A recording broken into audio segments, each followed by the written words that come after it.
Hey everyone, welcome back to the Agents Confidential podcast. As always, we've got Yana and myself. I'm Eric, and today we are super excited to have a guest that some of you probably have recognized, especially with the shirt, Mr. Frank Jude Fuss. How are you, Frank? I'm great. How are you? Thanks for having me on. Wonderful.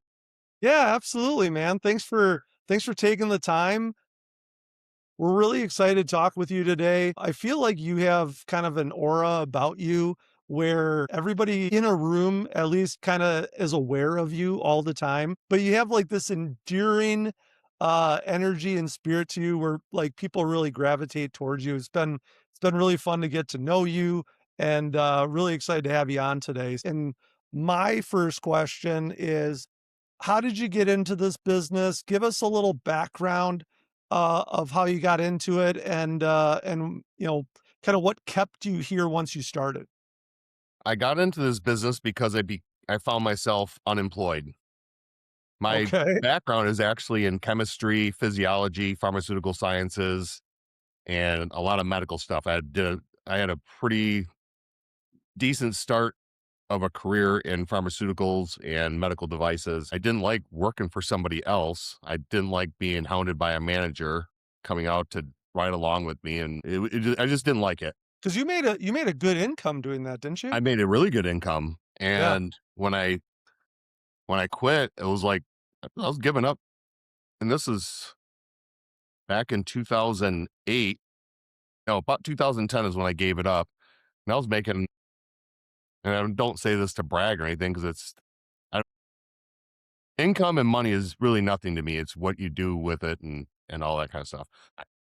It's I tough to just walk hated the away job. from. I hated what the job had become, and it wasn't for me anymore.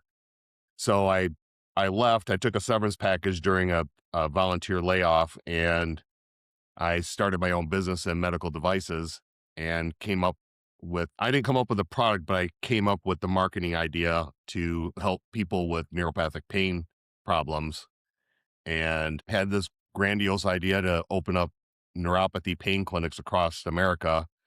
And I was surely going to be a billionaire because so many people have neuropathy from diabetes or chemotherapy.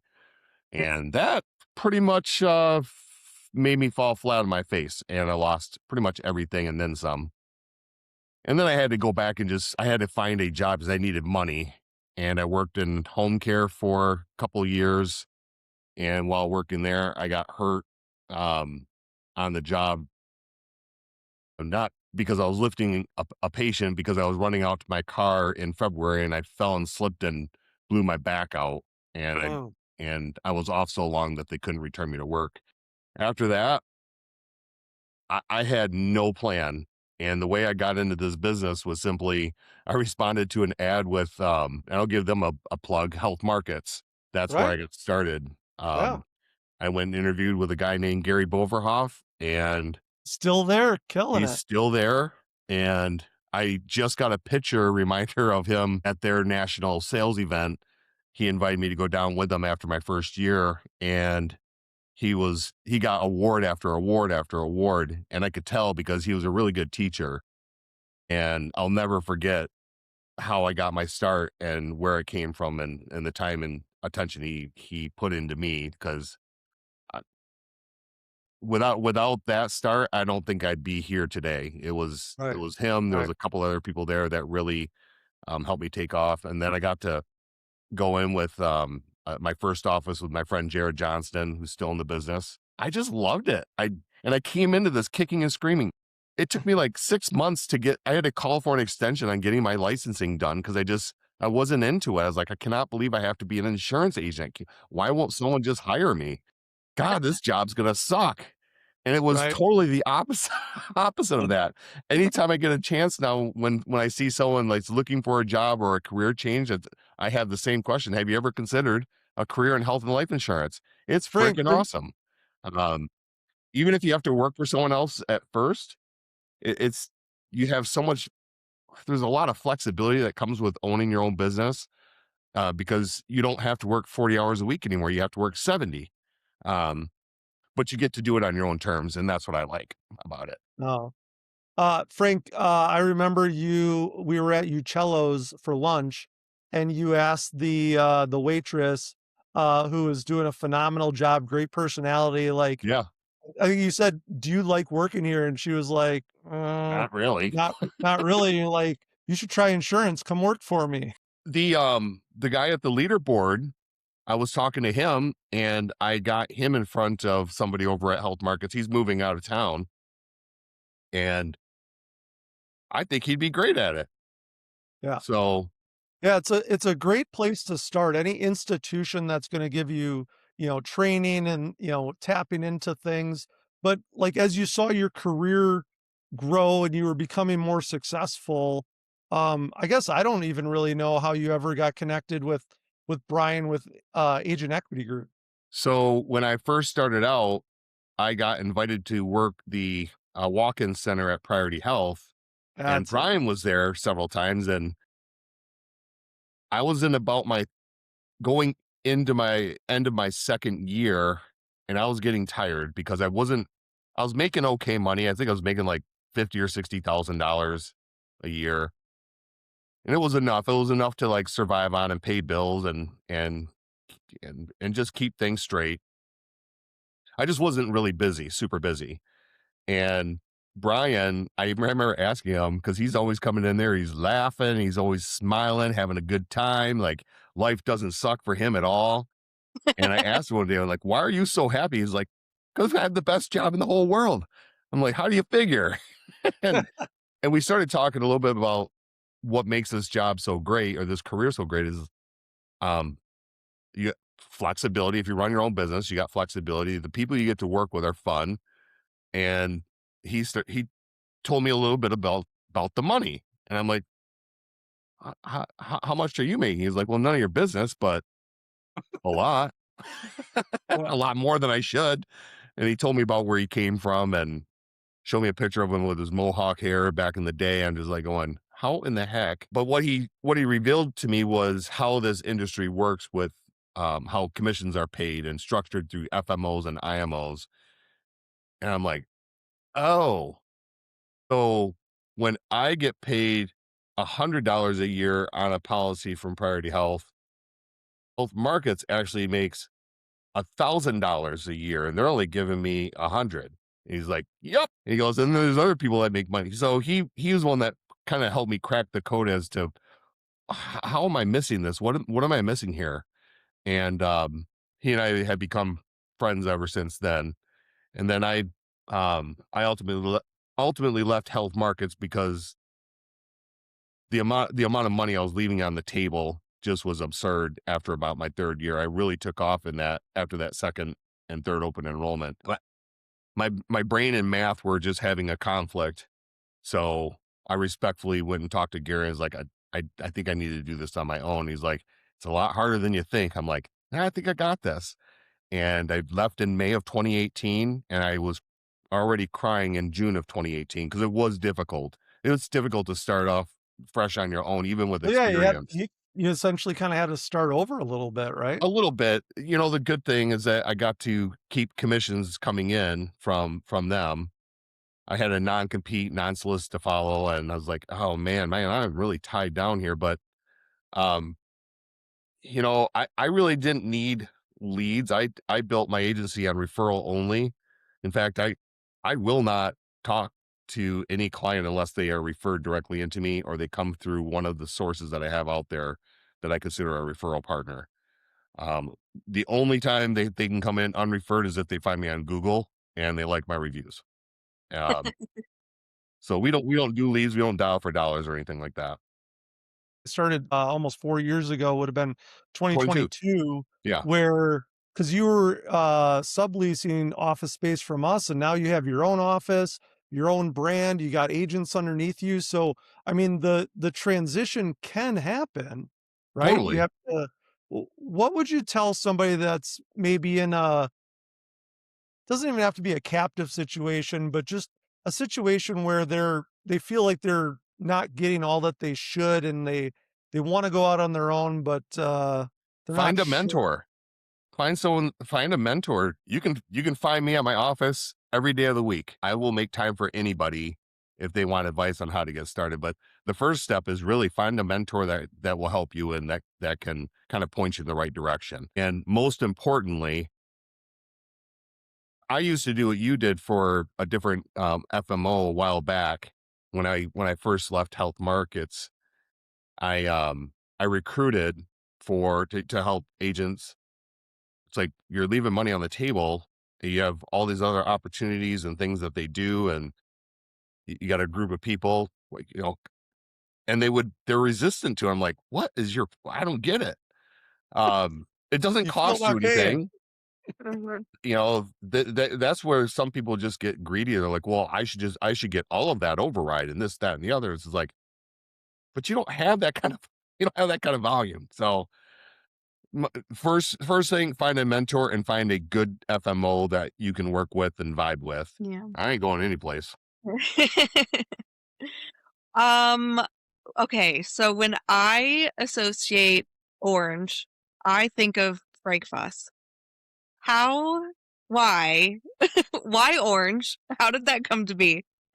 So when I first started, I've always loved the color orange. I'm a Denver Bronco fan, Oh, that's right. so Orange Nation.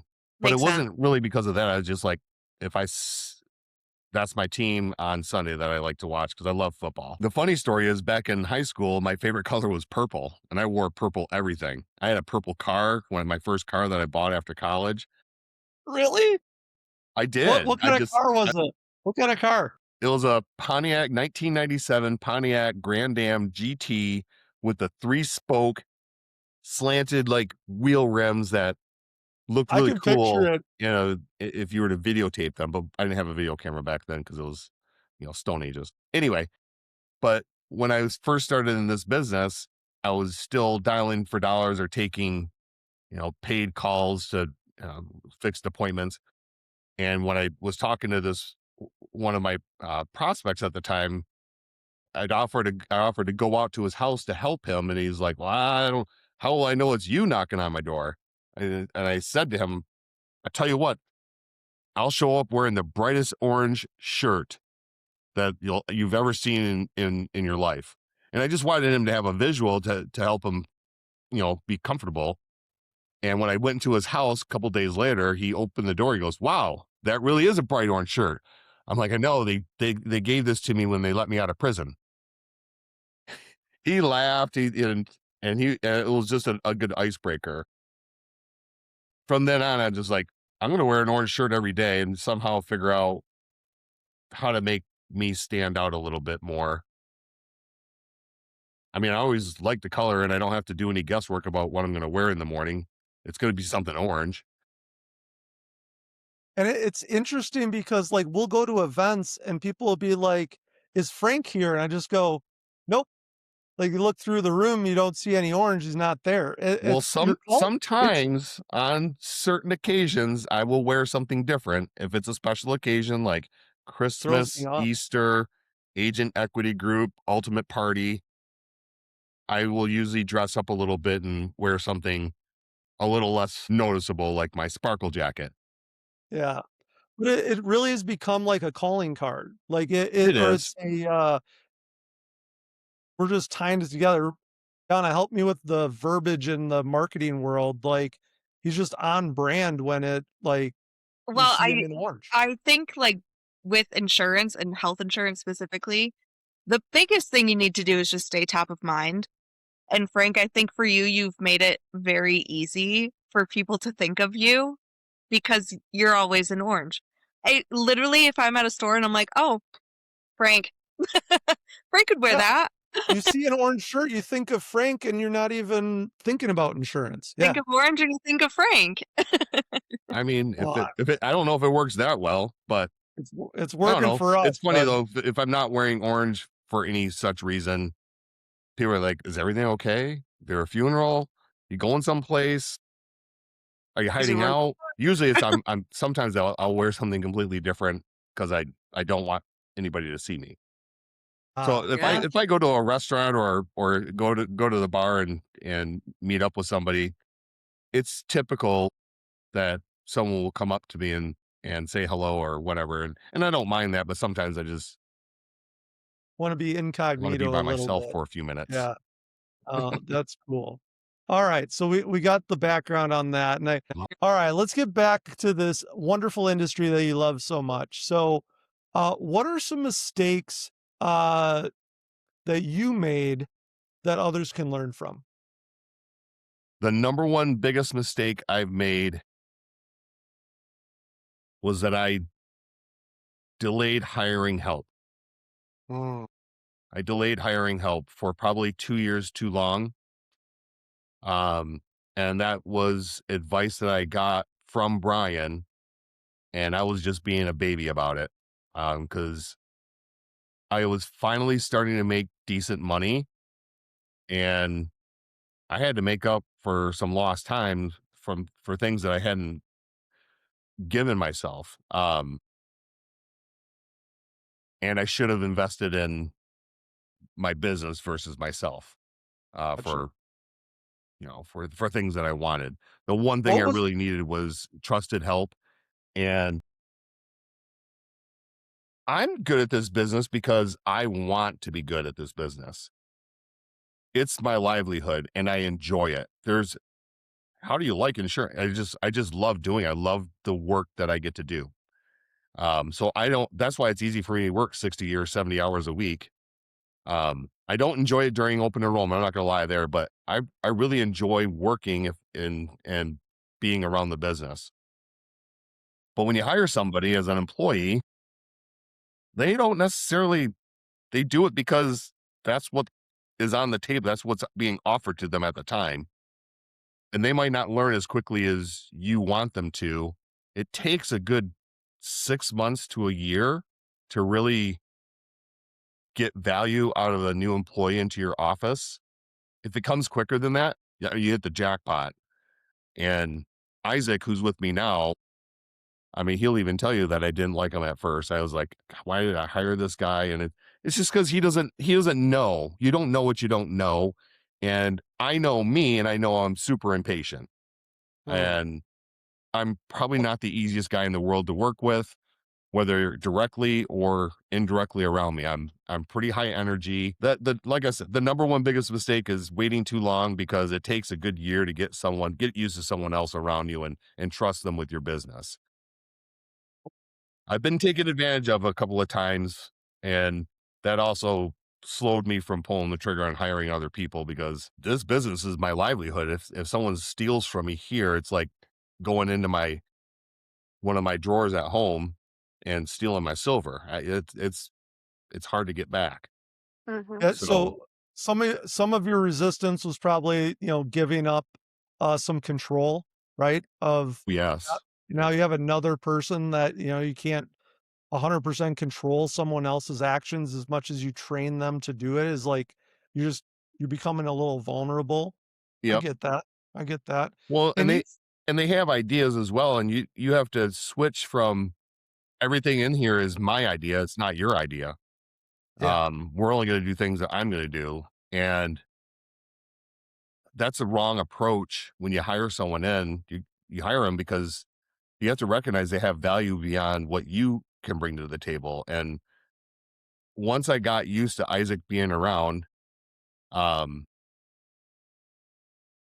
he's employee of the month every single month now. I mean, he's my only employee, but he's extremely valuable to me, but he and earns it every month too, he right? Like does. he's He he's does. doing what you need to do. Yeah. He's not the big difference between himself and me is that he's an employee, I'm the owner. I have different reasoning behind what I do and what I'm willing to do, and he has a family he wants to go home to. He wants to come in at a certain time, he wants to be able to leave at a certain time. And I don't make people stay late. I don't make people come in early. That's if you want to, you can, but Yeah. Well, it's people like are people are at different spots in their life at different times, and eventually he'll get to a point where he's gonna be like, "I think I want to do this on my own," and I'll help him. Um, I mean, he's helped me. The least I could do is help someone else get to where they want to go. yeah, I But think it was what Gary V said, as an owner, anybody you hire you're crazy to think they'll care and put as much into it as you will, right? I mean, there's a separation between ownership and employee, regardless of how dedicated they are, is just at You some might point. want that, but Yeah, they won't. yeah, I and mean, then when I was an employee, I wanted to get out of there as soon as I could. I didn't like it. Even when I was in pharmaceutical, I had a lot of freedom and autonomy in pharmaceuticals, but no, I'm not doing that. I'm not doing that extra.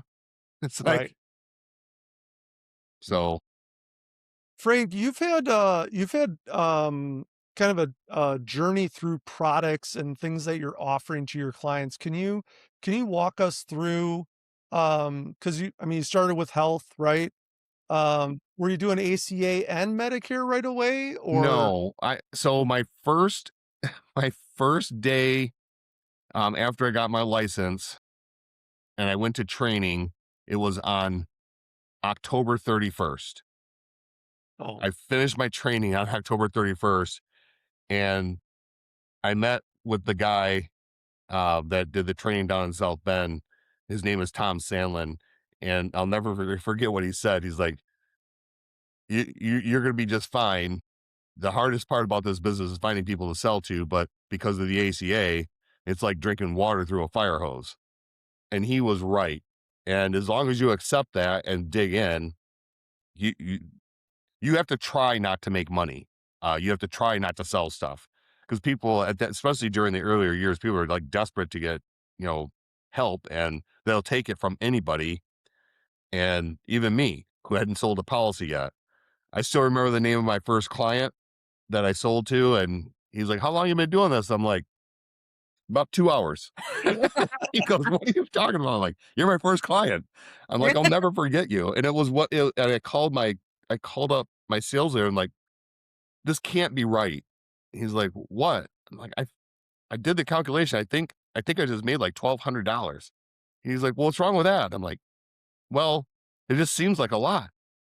And we walked through that process, and he's like, "Yeah, try and do that like 5 or 6 more times today." And that's when it clicked, and it wasn't more about the money. I was like going, I provided a really valuable service to somebody. They were happy. It didn't cost them anything extra, but they got to tap into my knowledge. And I had no knowledge really about the insurance industry because it was my first one, but I brought a lot of experience into that call from what I had done previously. And that's what made me good. And I just leaned into that. So I so you started started out with doing nothing but ACA. And then the yeah. following spring, that's when I started Medicare. And it took me about a year to get rolling with more and more Medicare. But now I do about 50-50 in Medicare and individual health for under 65. And then more recently, I started selling. I don't really like selling life insurance. I do it when it falls in my lap, but I don't like chasing it down because term life insurance seems like just more transactional for me. There's no relationship, and it seems like everybody lies about their health. Not because they want to lie or they're trying to lie, because they think they're healthier than they are. Mm. And You get that I try not to underwriting waste too much pat time there, but what I yeah. really like doing because of the Medicare space, I started getting into more deeper conversations with people about retirement and what they have available as resources for income. And I started helping people plan their income around retirement. And that also led more into long-term care insurance planning. And that's where my focus is really leading me because those are the conversations I really enjoy having with people. Did you find that was a tough transition to get into, um, offering, retirement options? Well, one would be like annuities, like, was that Yeah. So if you're going to try and do all three at the same time, you'll sell very few annuities or long-term care products because they're a higher level conversation that you're having with people than this is what part A is, this is what part B is. It's you're really structuring something around their whole life. And that's somewhat of the transition I'm making right now is that I'm having Isaac write most of the new business that comes in because that allows him to make a little bit extra money and takes a lot more off my plate because I trust him now. And it's allowing me to focus more on the retirement side of things. But right now I've just started working with my own clients as they fall onto my lap, letting them know what I do, and some come in and some don't. But I would eventually very soon like to start doing more like educational events, social security income planning, or optimization, um, those annuity dinner seminar type things that you get 25 people to come and send out a lot of money for postcards and all that stuff. Th- That transition has been a little bit more difficult for me because that's not how I've done business in the health and Medicare space. So making that transition, letting go of what you are very safe and comfortable with knowing, going into something else that well, am I going to be good enough at it where I'm going to be able to make my money back and hopefully profit from it? It's not Well, we about the find money, but sometimes it's about the money. yeah, I mean, we're all work to make an income to pay for the things that we need and want to. It's just interesting in how, like, I mean, a lot of agents we know, centers of influence, they work with a lot of financial advisors and they refer that business out when they could do it themselves. Diving down this rabbit hole is, we have resources to help. You've worked with some of our partners. I've been to probably at least four, if not five other IMO FMOs that do exactly what Simplicity does. Never sold an annuity because it seems like every time I went to one of their events, all they would do is they'd bring carrier reps in and they would bark at us about their annuities, buy us a nice lunch, take us out to a dinner, and then the next day was the same thing. More, hey, look at It was like this product from product, XYZ product, company. product. This was what Yeah. this does. Yeah, It's they're like, just yeah, that handling sounds great, product. but how do you sell it? How do you get someone to understand what it's supposed to do? And that's what was different about Simplicity Group. And so I'm glad you guys have the relationship with them.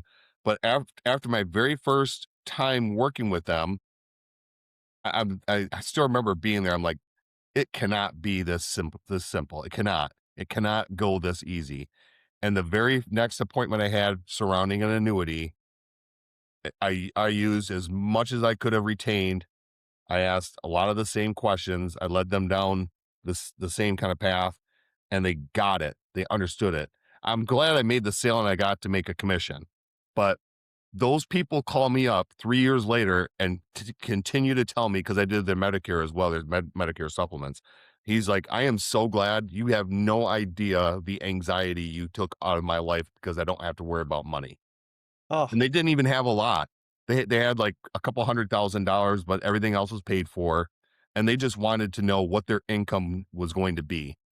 And that he's a little bit older and she was, obviously younger. He had some health issues. She didn't. His biggest worry was he knew he wouldn't outlive his money, but he wanted to make sure that she wouldn't outlive it. And that caused him a lot of anxiety and capitulation on making decisions and helping them understand how that part of their retirement plan would sustain them forever. That just brought a lot of comfort. And I took a lot of pride in helping him get to that point using that kind of a sales process. It's about income. It's not about product. Nobody cares about the product. The client that asks you, well, can I see the illustration? I really want to understand this product. I'm like, yeah, don't call me back. You're not my ideal client. Here's the illustration. You don't get it. And you're not going to get it because you're failing to listen to what this is really about. It's about income, safety, risk aversion. Huge. Well, you have written a new book, Frank. I did. I think you should tell us about it. So as I've been trying to make the transition from health insurance to becoming this retirement income planner or retirement planner in general, I keep running into the same common questions, same fears, same hesitations. People working far past age 60. I want to work to my full retirement age. I don't think we have enough. Sometimes they don't have enough. Sometimes I do have to tell people it's probably smart that you work a few more years and really save. But more often than not, people have plenty based on what their anticipated needs are with what are you going to do in retirement? What kind of things do you plan on doing? we're just going to sit home and sit on the couch and go out to dinner a couple of times. I just don't want to work anymore. There's like, we want to travel. We want to go. We're going to buy a boat. We're going to buy a beach. Everybody is different, but they all have the same common questions about, do I have enough? When is it time? How do I do this? What am I missing? So I wrote a book to address all of these commonalities, mistakes, and everything. And I actually, it's not in print yet. I hear ruffles of pages. Retirement Yeah. happiness?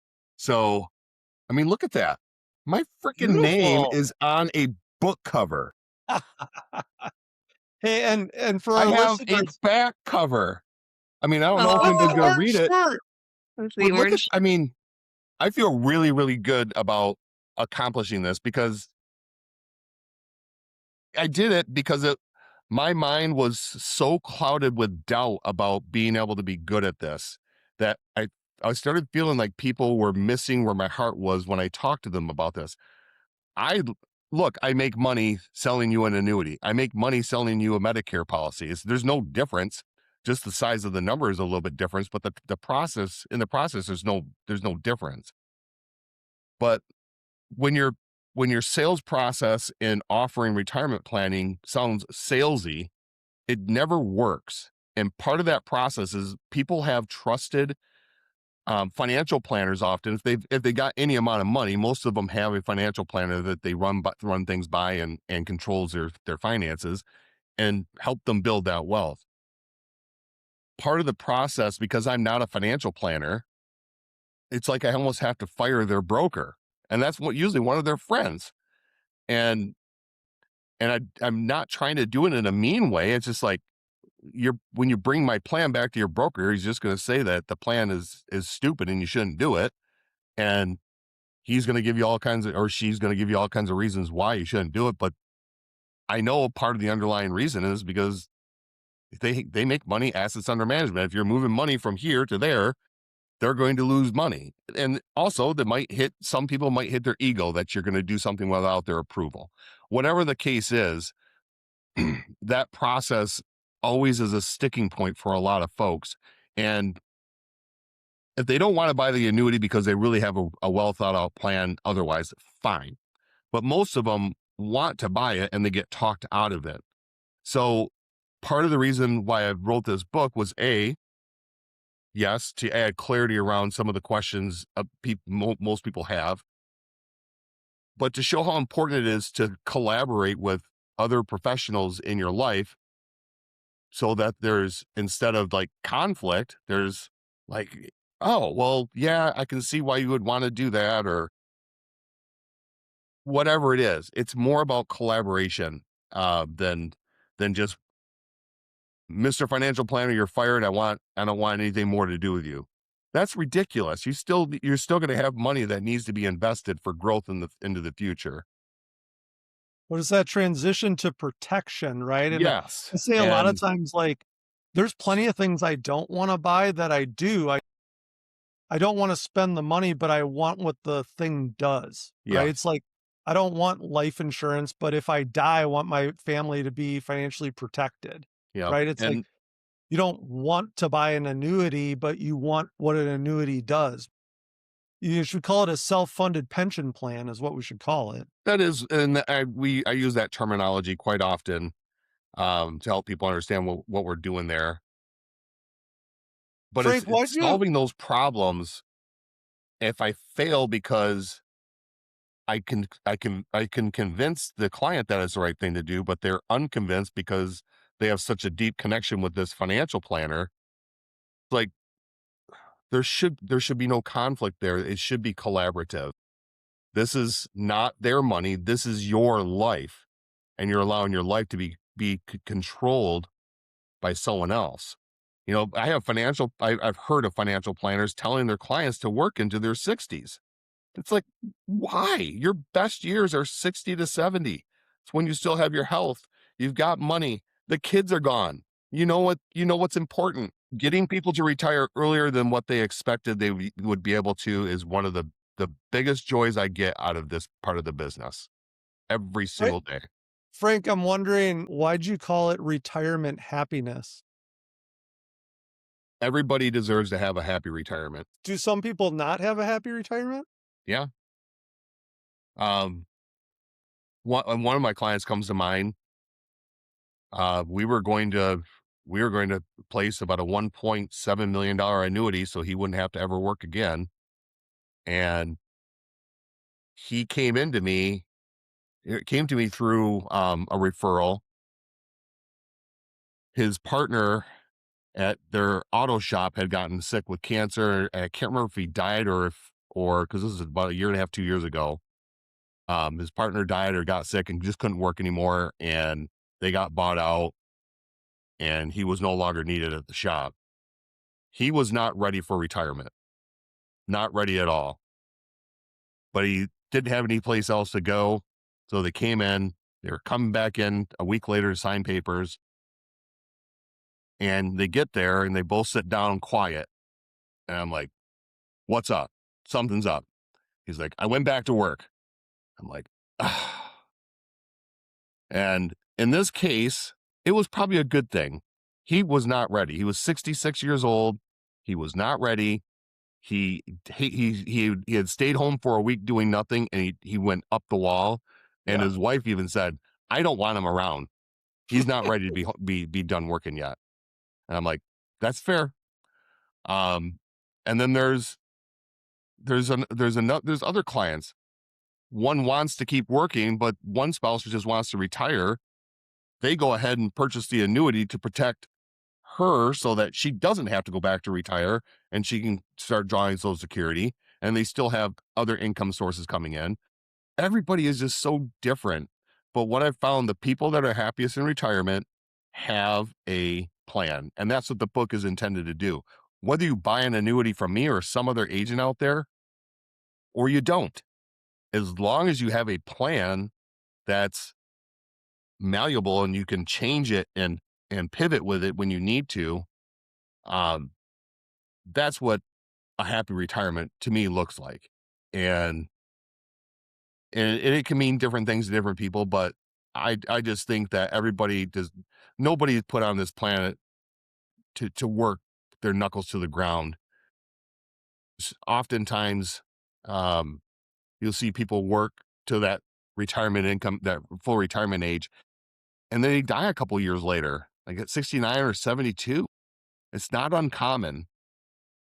All that time was wasted working for someone else who would replace you in a heartbeat before the funeral. Typically, you're replaced. Yeah. Your time is irreplaceable. And the more time in retirement that you get to spend with a plan on purpose, I think that is what retirement happiness looks like. So It's is so is funny. Oh, go ahead. I think of my father-in-law, who I asked him because he was an East Lansing cop for 35 years. Hmm. And I'm like, okay, so like, how long were you retired? Because he's now the chief of police in their little small town and has been for years. And he goes, 4 days. I'm like, okay, Dan. He just loves it. He's chief of police, head of the fire, like all the things in his little small town. Loves it. But and But he and was that's retired for 4 days. And because he's like, I love this. This is what I want to do. It's so dependent on the person and what they want. And retirement happiness can look different to every person. well, That and sounds when you say dangerously close to the person I dedicated the book to.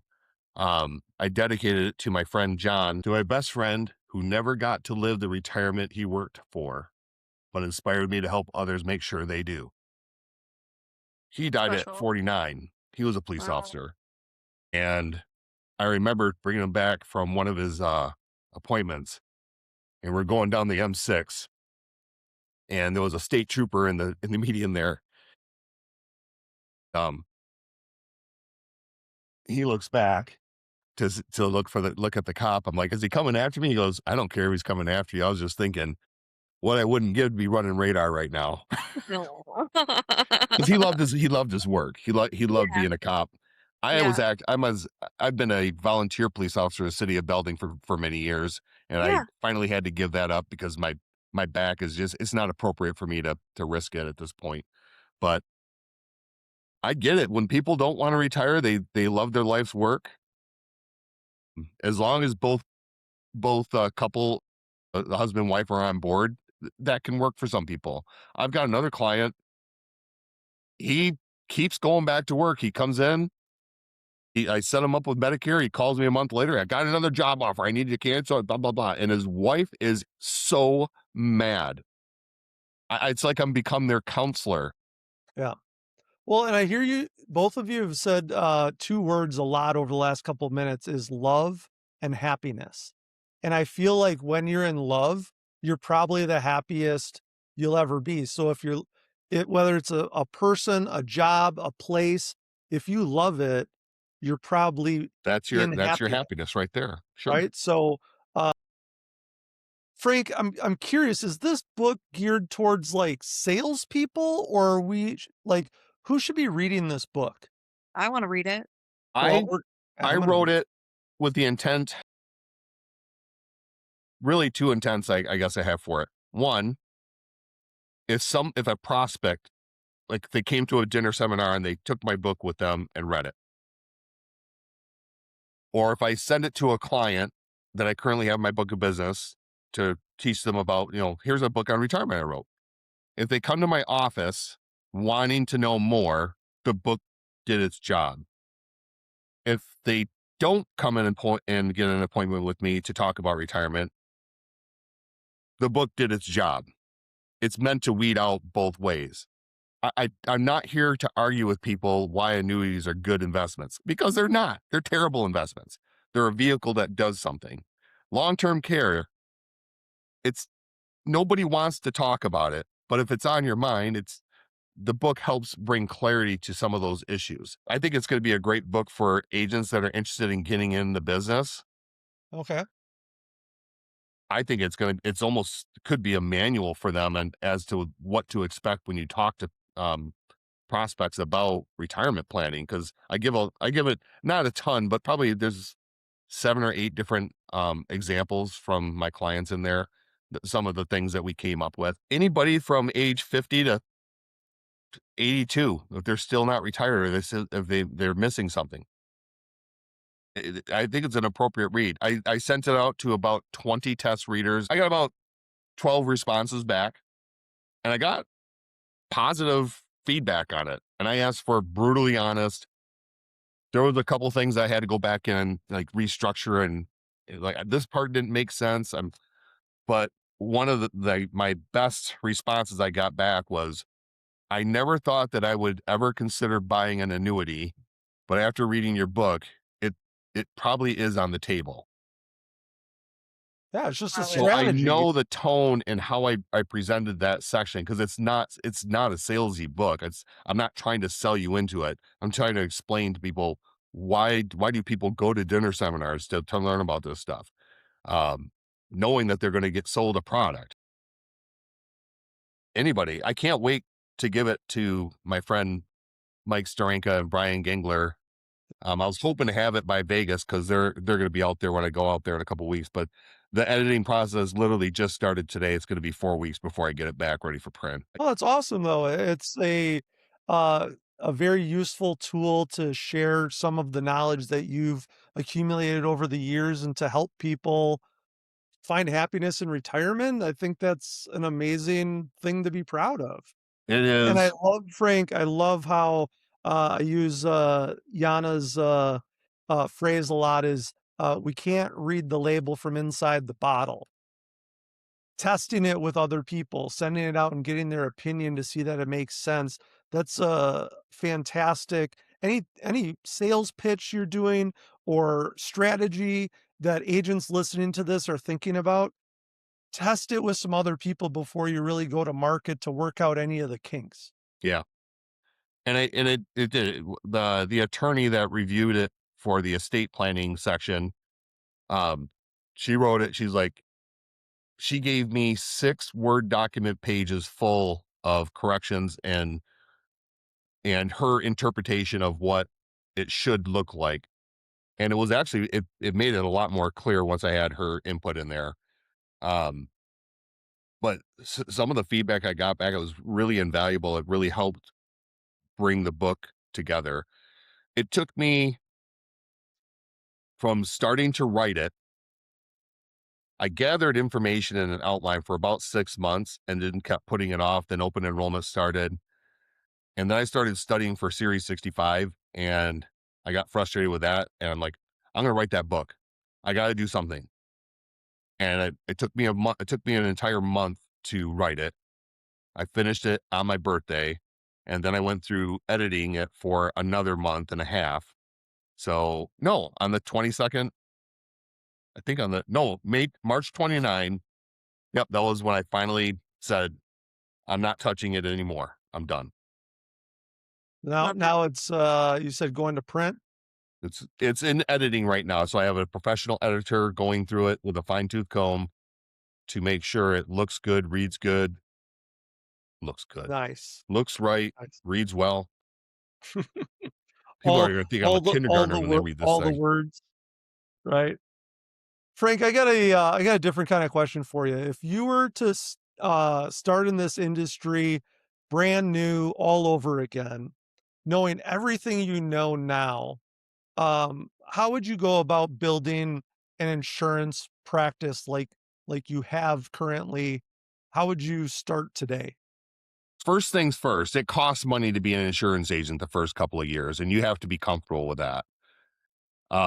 If you don't have something to invest in, whether it be an abundance of time, some money, more money, or an abundance of money, if you're not willing to invest in it and into the business, you'll never make it unless you get extremely lucky.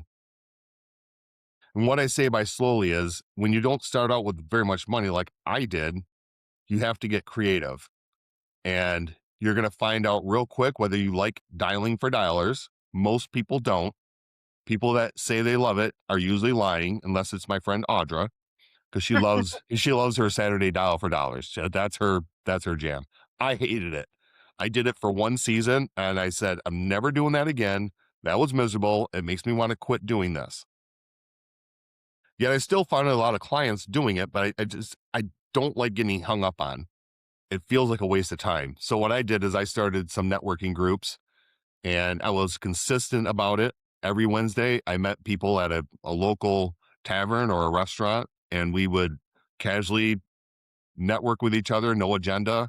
And that's how I literally started my business. I did that for about, well, from 2015 through 2020 when everything in the world shut down.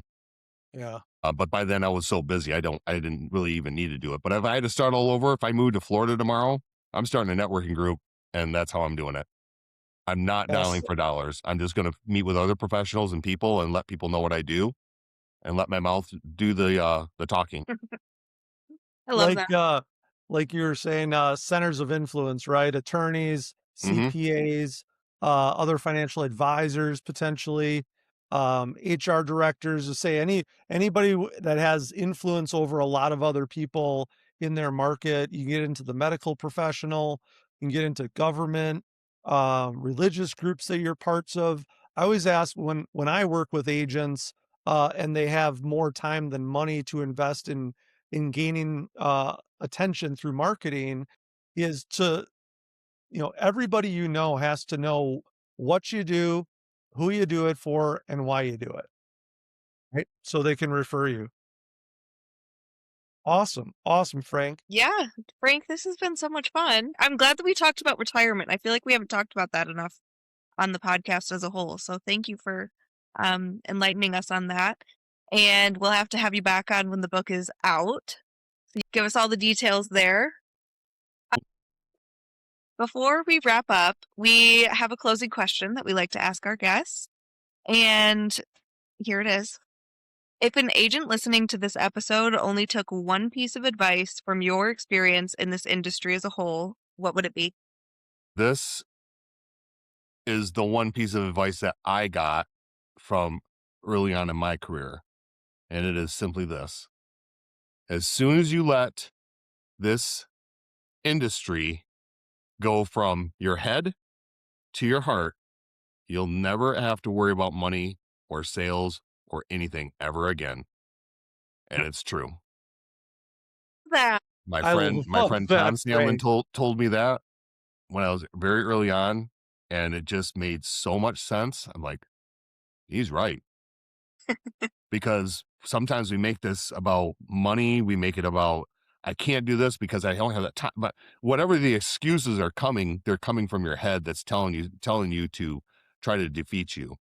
But your heart will Mm, never ever let you defeat yourself. wow. Those are words to live by, Frank. I'm gonna adopt that today. I'm gonna put that on a That's sign. awesome. You're not wrong. You're not wrong. You're I feel like well, in I'm our pretty head, close. it's interesting that you said that because our head a lot of times tells us how things can't happen, why they're not gonna happen, and all that kinda stuff, and I think if you believe in something in your heart that whether you can help someone else or do something that you haven't either done before or not very often, like, I think that's where that belief has to start where, um if you put it in your heart that, "Hey, I'm gonna try to execute this strategy, hit this golf shot," ask that person out, whatever it is, if you're passionate about it and you lead with your heart, you're probably gonna have good success I agree. because your head won't get Yeah, in the way. Yeah. Awesome, Frank. My Policy Shop, insurance agency, Frank Jude Fuss. We got retirement happiness coming to a book stand near you. Woo! Super excited. Frank, thanks again. We will be having you back. This has been awesome. And we'll see everyone else on the next episode. Thanks so much for tuning in. yeah. Thanks, Appreciate Frank. you guys having me.